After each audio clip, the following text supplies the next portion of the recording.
Fire away. Coach, your initial impressions on what you saw out there, and particularly maybe the defensive line able to get pressure on the quarterback. Yeah. Well, that's not the first time I've seen that. I mean, they've done a good job. And so, good for the D-line, because if you can get pressure, if you can stop the run, which I thought for the most part they did that tonight, that first unit, that's exactly what you want. And on the flip side, we need more time on the O-line. And so that battle in fall camp has gone on between the O-line and D-line, and it's been very good. And you saw it tonight. I mean, it's a battle, and that's exactly what, we hope happens in these scrimmages. But I thought overall, we got good work in tonight. I thought we went out there and even operationally, just the way it was set up from a coaching standpoint with our coaches, I thought we transitioned well. I thought we knew what we're doing. The communication back and forth was better than the first scrimmage, and so it's not just the players, it's the whole operation. It's coaches, players, it's sideline organization, it's everything that goes into preparing everybody that's going to be on that field for the game. And that was better. I still think, I'm a guy that looks at every scrimmage and wants to have perfection, and you're not going to do that. So there's a lot of stuff in there to nitpick, coach, and get corrected. And that's what we'll do as we move into this next week and start to solidify and fine-tune. It's not about Ole Miss, it's about us. And we'll get into the Ole Miss plan and all that. All right, we have a very good opponent, but we have to worry about ourselves, and we've got to have it right. And that's what practice is about. And I believe in practice. It's important to us, and we'll continue that until we get it right. And we're just coming up on a deadline here soon.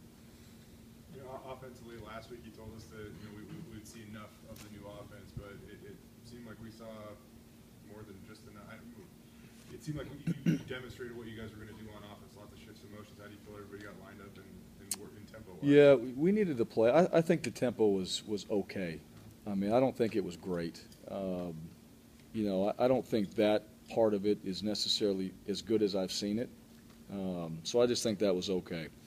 And that's a little bit, and it's scrimmage. When you are part of a scrimmage, it's there's still some uncertainties. You have a lot of guys on the sideline that aren't going to be there in a game, and it causes a little bit of confusion. And that, my point to those guys was, in a game, it's not going to go perfect. Even from a coaching standpoint, there's going to be dips and all that in energy. We have to sustain that. So I thought early on it was pretty good. Probably the middle of it, it dipped a little bit. One side picked up, and we're really looking to sustain that energy and that tempo and that sense of urgency, throughout the entire scrimmage. And that wasn't there. We still need to be more consistent. And ultimately, that needs to be consistent in the game, which I think it'll get better because I've seen it through practice. But I thought tonight was okay. We've heard a lot about the defense, the physical, attacking style. In 2 of the first 4 plays, we see these huge hits. I mean, is that the style of defense we're going to see this year? Well, I like the aggressiveness. I mean, I don't like the penalties. That's not what we're trying to get done. I like the mentality of it, but within the rules. And so, we'll go back and review Moxie's hit, where it was and all that. But that's a point of emphasis. We all understand that.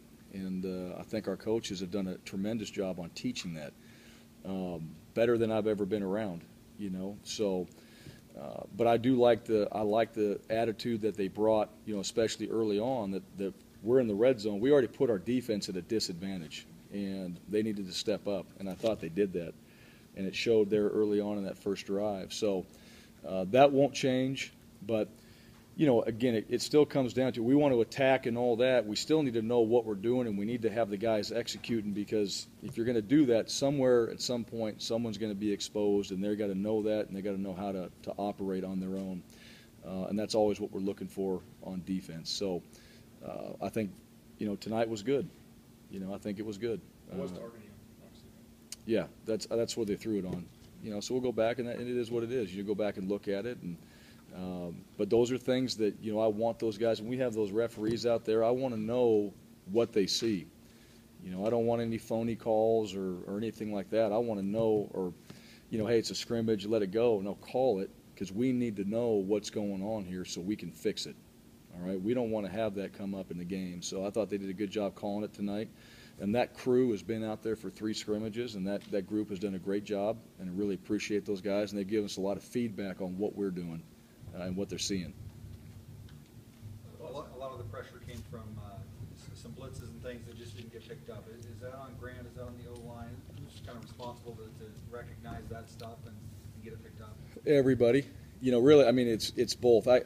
There was a couple in there. I mean, there was one that everybody came free, so, I mean, I don't know where to even put the blame on, bad scheme. I'll put it on myself because everybody came free. It's a good job by the defense timing it. There was a couple in there that, hey, we had the right matchup or the right guy to go to. It's just one guy got beat, flat out, just got beat. But Grant needs to know it, and the O-line needs to know it, and the tailbacks need to know it. That's where protection comes in. Then along when you start working your way out, wide receivers, sense of urgency when they see those type of things. And we spend a lot of time on that, and that's something that, as we go back, we'll reemphasize again and try to figure out, okay, where in the process did we not hit this, or when you're on the field at this time, why didn't you see it? And we've got to get that corrected regardless of what happened. And we will. We'll go back and look at it, but everybody's got to be on the same page when it comes to protecting the quarterback. Did any freshmen stand out, and if so, when will you make those determinations for redshirts? Yeah, we'll start to make those determinations on Monday, and nothing's final, but we'll have to put our scout teams together for this next week. There's a lot of guys, from the freshman class that have done well. Doesn't mean they're going to play. Now, that being said, we're not playing yet.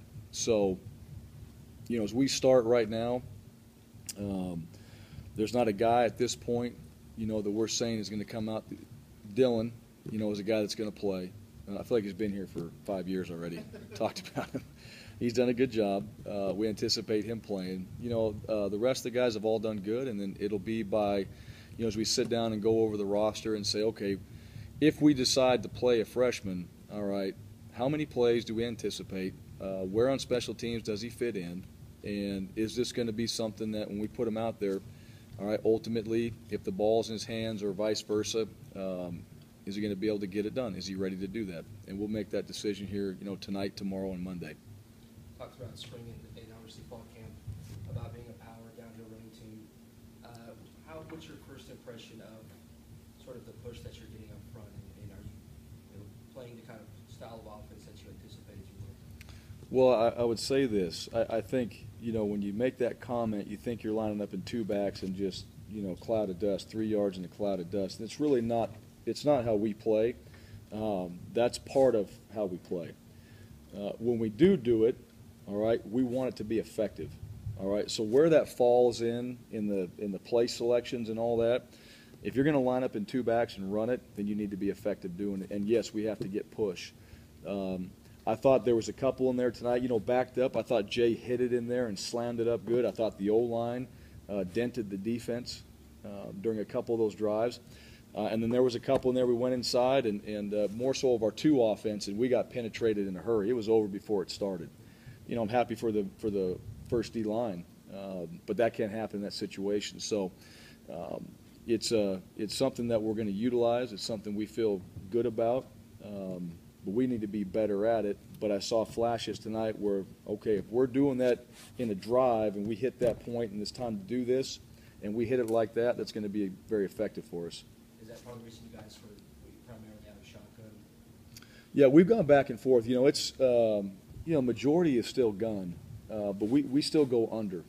And this will be we've worked at both. I wouldn't say we're 50-50, but we've worked both so we can go under, we can go gun. Quarterbacks feel comfortable doing both in the pass game as well. And that gives us the flexibility in the game or going into a game plan saying, hey, let's play more under this week for whatever reason. It could be sound. Let's go on the gun. We're going to throw the ball more, that type of deal. Two questions. One on Matt Bosin, looked like he had a very nice game coming off the edge. What have you seen out of him out of camp? And then secondly, Jeremy McNichols in the backfield seemed to get a lot of time with the twos. Is he a guy that may be on the fence? And what have you seen out of him? Yeah, Bosin. Well, I think Bosin's done well all camp. Probably, to be honest with you, tonight might have been his best performance. And I don't know that by not watching the tape, but I did see him show up quite a bit. And you know, the other day in practice, yesterday in practice, he actually showed up and was doing well. So I think being over there and watching drills and Coach Caldwell talking to him, things are really making sense. It's clicking.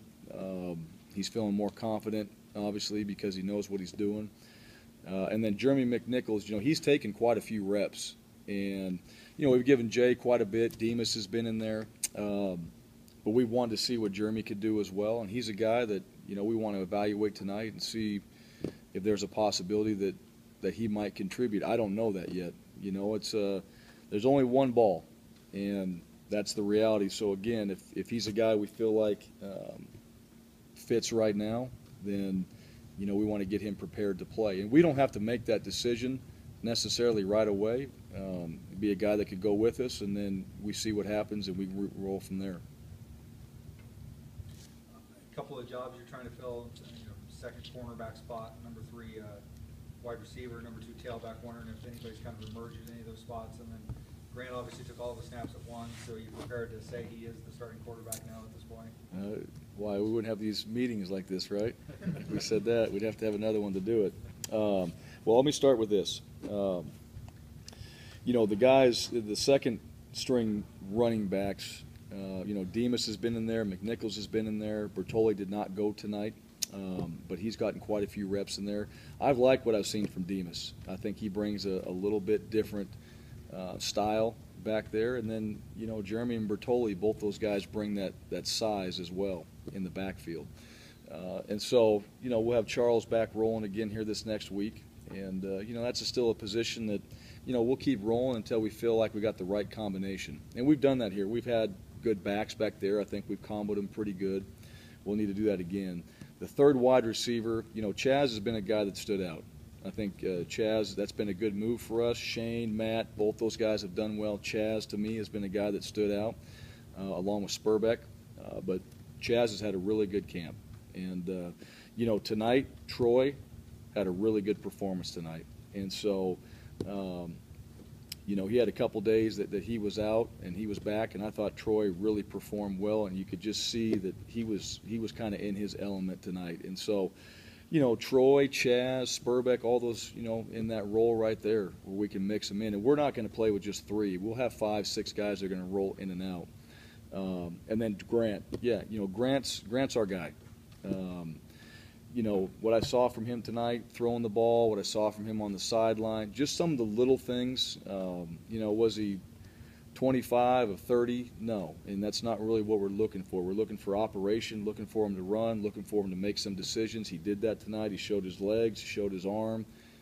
He showed that he could, you know, move some guys around and get them in the right positions, operate some drives. So that's exactly what he wanted to see. You missed the second corner spot. Second corner, yeah. Well, that's been you got me with the QB question right there. All right.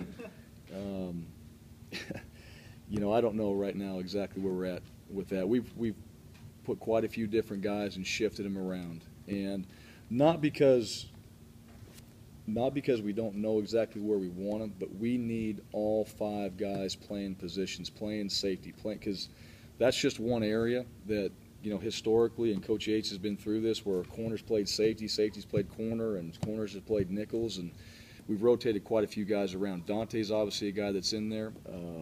I think Klee has done a really good job. He has come on here in the last 3-4 practices. He just keeps showing up. Moxie's obviously has done well. You know, so Klee and Moxie, Dante, those guys. We'll get Mercy rolling here this next week on Tuesday. You know, he's in the mix. So, and then Chancellor James. You know, we've moved him. I'll tell you something about Chancellor James. That guy has played safety and nickel, and he's done it with the blues, the oranges, and the whites, and sometimes in practice just like that. He took about 3 practices ago. He took 20 reps in a row out there, and so he's just done a tremendous job. I got a lot of respect for that guy, and so, you know, he's going to have himself in the mix. And then Cameron Hartsfield, you know, a guy that didn't play last year and is coming off an injury, and I don't know how he did tonight. I saw him make some plays, but that was a challenge for him, and I think he's done a really good job. Asked about James, but before that, you didn't mention Jack, Jack Fields is in there as well, obviously, with Jack and Devin Demas. No, Jack, let me go back and re-answer that question. Jack has done a tremendous job. Demas got some more carries tonight, but Jack has been very effective in practice, done a great job. So you got Jack in there, Demas in there, Bertoli, and then that's where McNichols, possibly fits in. Okay. And then about Chancellor James, when did you guys start to try him out at nickel, and how important is it to find a little depth at that position behind Corey Bell? Well, it's important to have it all. Chancellor has played safety and nickel, and those positions, safety and nickel, I mean, they should be interchangeable and all that. So I think that's something that, especially with the teams you're going to play that are no huddle teams, you've got to get guys in there. And so if Corey's rolling in there, all right, is it Cameron? Is it Chance that comes in next? You got to have some opportunities to spell a guy, and having Chancellor there and getting more reps and playing safety, moving there. That's why, and probably he didn't come out, and that's why he took 20 reps. He wanted to take the reps so he can get better. That's just who he is.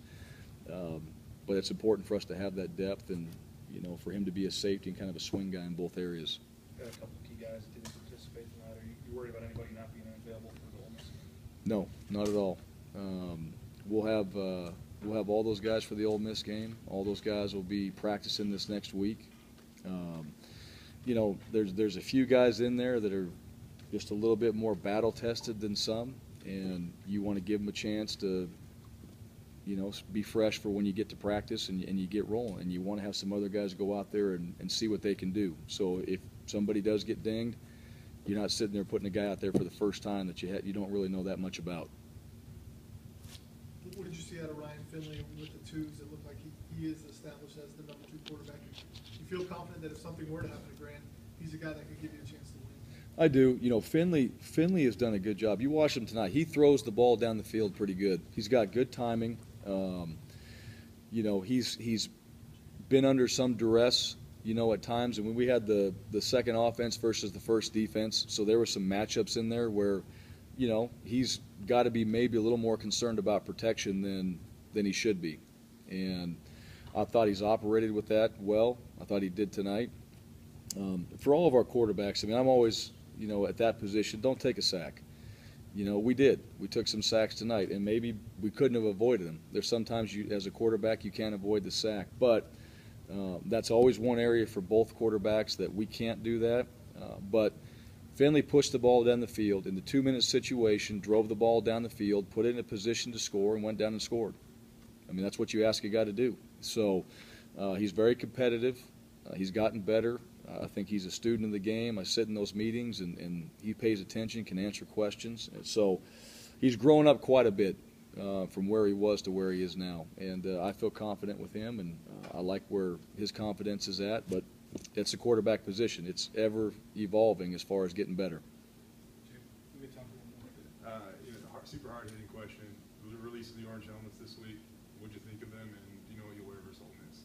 What's that? Do you know what you'll wear overall versus Ole Miss? Yeah. Well, I know we're going to wear the helmets versus Ole Miss. It's already out. Yes. Do I like the helmets? Yes, very much so. I thought they did. I thought they turned out really well. And I thought our players really enjoyed them too. I think that's another, it's a color that we need to have. We have the different variety of helmets. Blue and orange are our colors. White's in the mix there, and so I thought that was a good addition. As far as the helmets go, we'll have the white jerseys on. Still undecided on the pants. All right, so I don't know if we have to do the fashion show deal and let everybody decide or how we go about it, but I know it's going to be orange, white jerseys, and then we'll decide on the pants probably sometime this next week. What was the story on the extra scrimmage that you guys threw in there on Monday? Just a chance to play. I felt like, and we felt like as a staff, as we got out of that first scrimmage, there were some things that were just really close that if we waited all the way to this day, we might lose it. And so we set practice up to scrimmage again on Monday. And we got about 20 live pops. It wasn't long, but it was exactly what I felt like we needed, because we were just getting to a point where we're starting to tackle a little bit better. We're starting to break tackles a little better. We're starting to play live football a little better. And I didn't think the practice time was going to be more important than the actual go out and play 11-on-11 football. And you know what? We had some live special teams in there, which we haven't done in any of these scrimmages, all right, other than that one. We needed to go live special teams, and we were able to do that, got good work there, and then the offense and defensive portion was good. So I think we walked out of there and said, okay, we got better in that particular scrimmage and cut it loose, and we tackled better, and we broke tackles better in that one. Okay, thanks, guys.